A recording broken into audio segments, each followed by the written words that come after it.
El chapadio es una tradición que destierra a las mujeres de sus casas y sus familias cuando tienen la menstruación.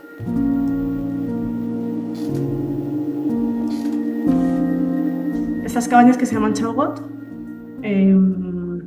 bueno, a veces están cerca de las casas, como en el patio, por decir así, otras veces están fuera del pueblo. Y bueno, las hay de todas las características, ¿no? Te puedes encontrar una cabaña más o menos, que yo he visto algunas que he pensado, bueno, parece una casa, podrías dormir en ella. Y otras que piensas, madre mía, no, ni a mi peor enemigo le mandaría.